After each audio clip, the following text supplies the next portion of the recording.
passed. Hey man, we gotta talk about D.L. Hughley and Monique, dude. Talk to me. Okay, so I saw the pop up. What happened? Break it down for me before you give your opinion. I don't know anything about it. You know, it's amazing, dude. You'd think I had a direct line to some of the craziest shit. Sunday morning, after we did our walk, one of my boys hit me up from Detroit. Hey, Lonzo, check this out. I was with Monique. She sent me pictures of him and Monique and him and DL, the whole 9 yards. And he tells me the story. He says, it's gonna bust tomorrow, man. It's gonna bust tomorrow. Monique she dissed the shit out of DL. I'm like, what for what? And he was so busy working, he didn't get the whole story. But he was asked to do something. Asked to have Monique sign the poster. Okay, the big promo poster. Because Monique signed the poster for her and DL. She wrote some real foul shit on DL's face. Okay. And he was like, I can't take this to DL, man. This ain't gonna work. Took it to the promoter. Meanwhile, homegirl is on the stage doing her best to ruin her career again. Wow. Okay. She's mad because she's not the headliner. And here's the crazy part. My partner, before we came online today, we were having a conversation Sunday morning doing our praise walk. And I was telling stories about how being a so-called headliner is overrated. It's overrated. Okay? You don't want to close behind everybody. Okay? Come on, man. Dude, first of all, understand this. We got about 13 minutes. I'm going to take every damn bit of it too. Okay? When you on a headline, when you headline in the show, you are the anchor for the show. You are the big draw. You're the one going to keep people in their seats right before it's time to leave, okay? Ain't but a handful of people got that magnetism, okay? Well, back in the day, had that magnetism. Ain't nobody gonna leave before Mike hit the stage. Mm-hmm. Ain't nobody gonna leave before Prince hit the stage, okay? When these folks come to if they are the closer of the show, the arena gonna be full when they get there. If you're not of that caliber, people start thinking about, oh, it's time to go. I gotta fight. If I leave now, I could beat traffic. The last thing you want to do is be the cat on stage and people grabbing their purses. How about that? I'm finna get out before the traffic get bad. Okay, that's a bad feeling. I had it before. I've been there before. I've seen it myself. And people start grabbing their shit because they just saw the person they wanted to see, and I was supposed to be before them, but whatever happened, things changed. And that's another thing. When you are doing shows, people fly in, they come from different hotels, they have different travel arrangements. Man, sometimes shit just happens, okay? I need another 45 minutes. The headliner ain't here. You got to go on right now. Or the headliner got to go on right now to keep the show flowing, okay? Because sometimes people don't make it, okay? Sometimes shit changes at the last minute. You may be headlining the tour, but all of a sudden, you're in a different territory, and this person right here, this is their home ground, okay? Mm-hmm. You don't want to go behind them in their home ground. You want to let them go ahead. Y'all go ahead headline this show, man, because I'm not going to go out there and get booed or get, ran off the stage or get turned out. Back in the day, perfect example. I would not go behind Morris Day at the time. I didn't give a damn what you did. I am not going behind Morris Day at the time. Put me on first. I don't give a shit. Okay, I'll watch the show from the dressing room. I wouldn't go behind Morris Day at the time. I wouldn't go behind the Jets. Okay, the Samoan folks from Prince produced. I ain't going behind the Jets, and I ain't going behind the boys. Now, damn sure I ain't going behind Roger and Zapp. Okay.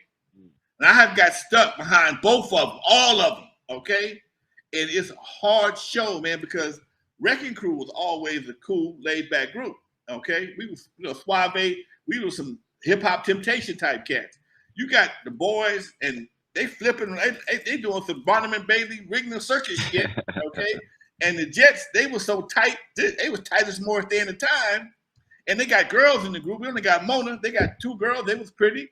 And Zapp, oh my God, come on, man. Nobody wants to go behind Zapp. Mm-hmm. So using those analogies and those scenarios, this is why I tell people this was this may have not been the best situation. When my boy said the arena held 5,000 people, you only got 2,000 in the room. So you ain't saying all that right there, okay? Ain't nobody packing no house, okay? You got a half of a house on a 5,000 seater. You got plenty of gaps in the room, okay? The promoter ain't gonna make his money because he gonna come up short. Them empty seats is profit. As a promoter, empty seats are your profit. So you may have covered your room, your advertising, and your talent, but you still ain't gonna get your money back. Ain't gonna make no money off this show. So you got this chick on stage bashing everybody, putting everybody's business in the streets. Okay. Wow.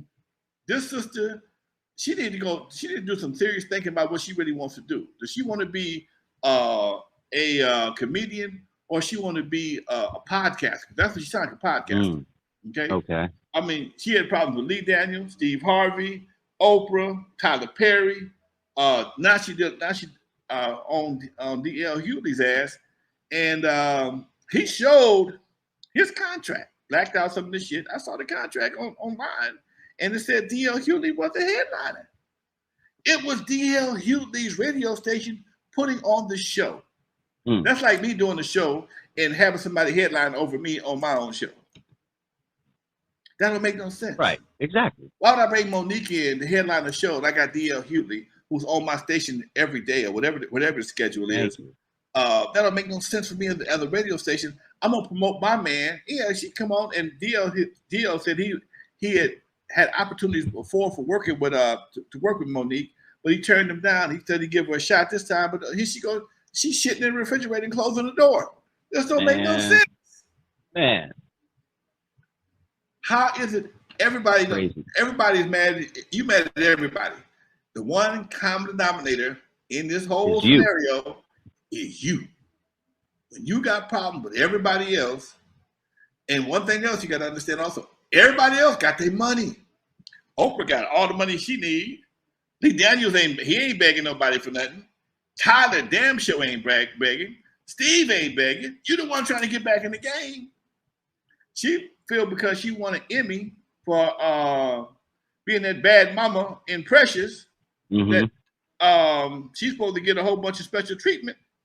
But babe, it's the same thing. I mean, think about this for a minute, man. Think about this for a minute.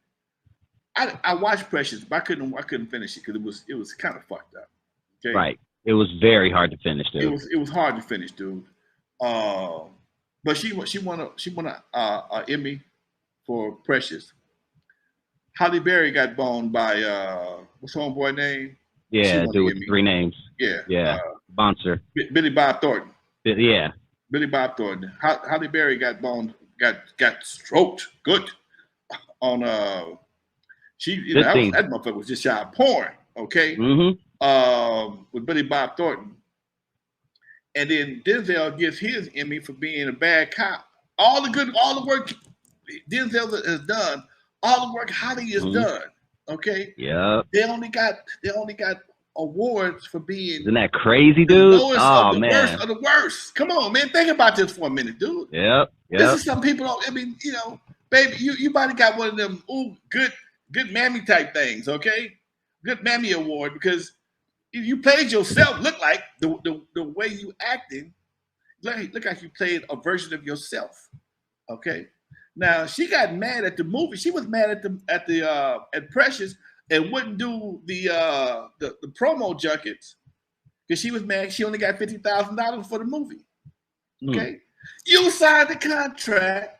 In the contract, promotion is a part of the contract. I do documentaries all the time, and most of the time I get paid. I don't always get paid for them, but they still ask you, will you support the documentary and for promotional purposes? Of course, you want to see it successful.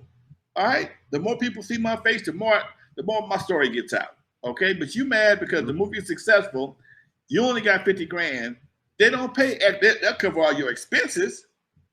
They'll cover all your expenses. they're gonna give you no more money to go out and promote the project. Okay, your expenses, whatever you incur to go out there and air fight, hotels, food, whatever, they treat you like a king doing them junkets. You'll be out there forever.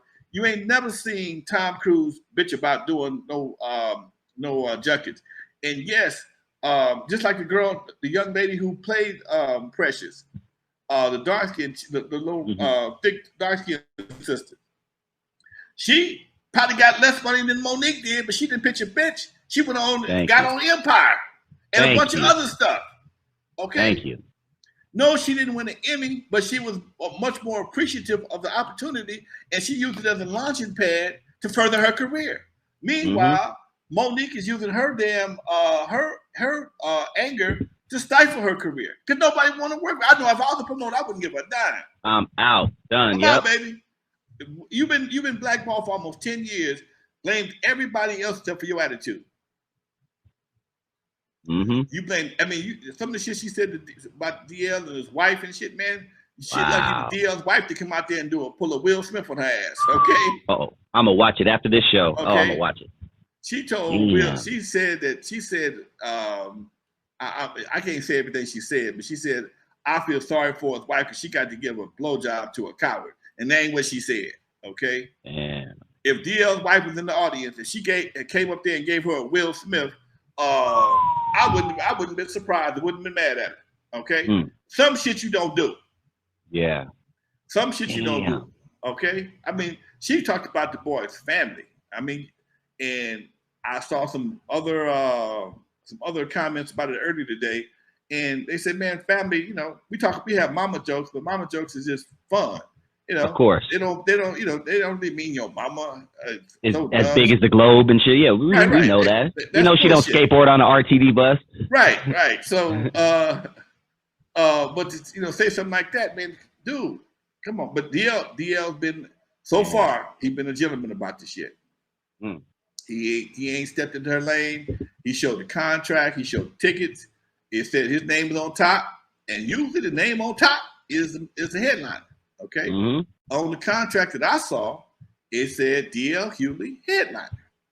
Okay. A closer. All right. So, babe, all that extra. You just got back in the game too. You just now got some apologies. This is the same thing she did with Netflix. Netflix wouldn't give her no $500 million, whatever she wanted. She was trying to get everybody to boycott Netflix. No, exactly. You not that one, baby.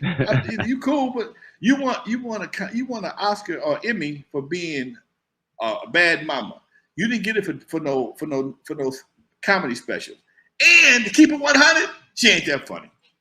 I've never laughed at Monique. I was waiting for somebody to say it. I'm sorry. Not once have I laughed at that Queens of Comedy. She's the only one I never laughed at. I laughed at Tamor. I laughed at the other guy. Never laughed at her.